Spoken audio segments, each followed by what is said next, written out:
한 달도 남지 않은 이번 총선에서 각 후보자들의 치열한 유세가 펼쳐지고 있으며 이 대표 역시 1분 1초를 아끼지 않고 지역 후보자들을 돕기 위해 전국을 다니고 있습니다. 그 중에서 어제는 부산 지역을 방문해 4하 9을 이재성 후보자를 도왔는데요. 일정이 끝나고 이 후보자는 다시 시장을 돌며 상인들에게 일일이 찾아 죄송하다며 허리를 숙였습니다.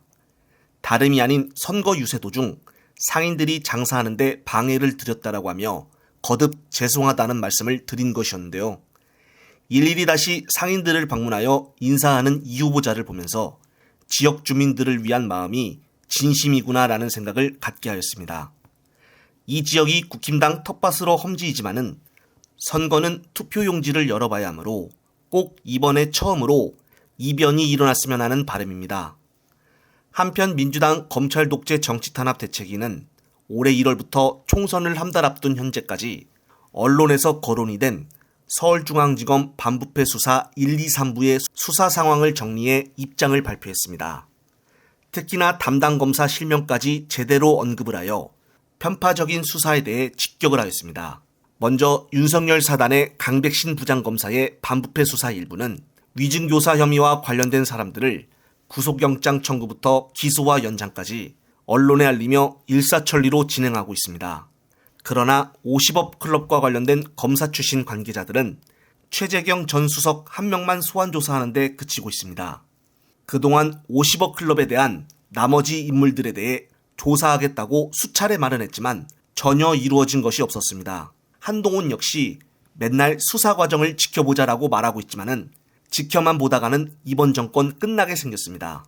최재훈 부장검사가 이끄는 반부패 수사 2부 역시 올해 초부터 돈봉투 의혹에 대한 수사만 이어가고 있고 김용식 부장검사의 반부패 수사 3부는 백현동 관련 수사만 언론에 계속 부각을 시키고 있습니다. 하지만 국힘당과 정부는 어떻습니까?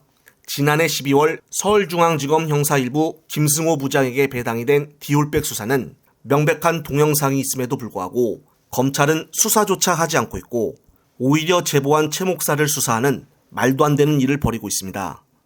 서울중앙지검 반부패 수사 2부 최재훈 부장 역시 주가 조작 의혹 사건에 대해서는 아무 얘기조차 없습니다. 오로지 수사 중이라는 말만 수백 차례 반복하고 있는데요. 현재 쌍특검이 국힘당과 정부로 무산이 되어 만약에 이번 총선에서 민주당이 압승하지 못한다면 이런 멈추어 있는 수사들은 결국 무용지물이 될 것입니다. 따라서 민주당은 이번에 새로 나온 위의 자료를 토대로 현재 이루어지고 있는 여야당의 상반된 검찰 수사에 대해서 보기 좋게 정리를 해놨습니다. 자료만 봐도 너무나 편파적으로 차이가 나 검찰 수사의 민낯을 제대로 보여주고 있는데요. 정말 기가 찰 노릇입니다. 한편 어제는 노컷뉴스의 기자가 국힘당 후보자들의 공천 과정에 대해서 질문을 했는데 동문서답하고 있는 한동훈의 답변 발언이 주목을 받고 있습니다. 관련된 영상 보시고 다음 이어가겠습니다. 제가 여기서 좀 궁금한 게 고태우 후보의 현재 공천이 취소된 사유는 SNS에 이미 다 공개된 거거든요.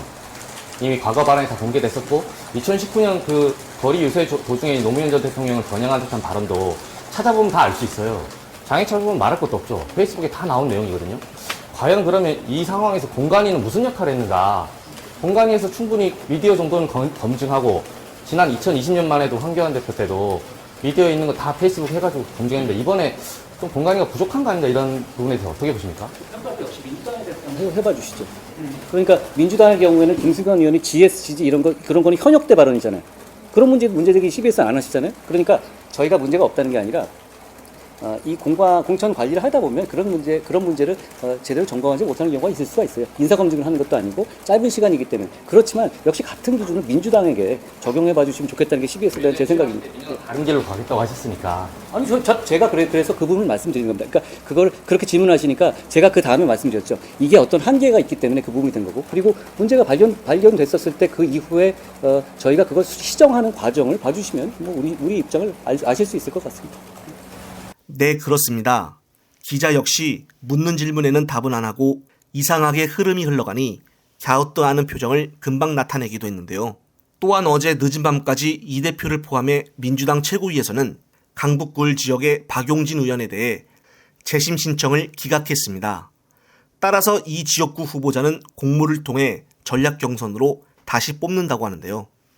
국힘당 역시 논란이 되고 있는 장해찬 후보자에 대해 공천 부적격으로 결론 의견을 맞추었다고 합니다.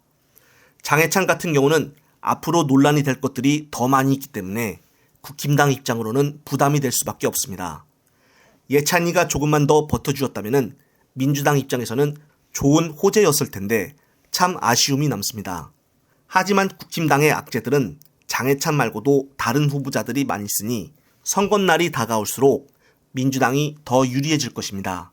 끝으로 또 새로운 소식이 있으면 말씀드릴 것을 약속을 드리며 이번 영상은 여기서 마무리하겠습니다. 시청자 여러분, 시청해주셔서 감사합니다.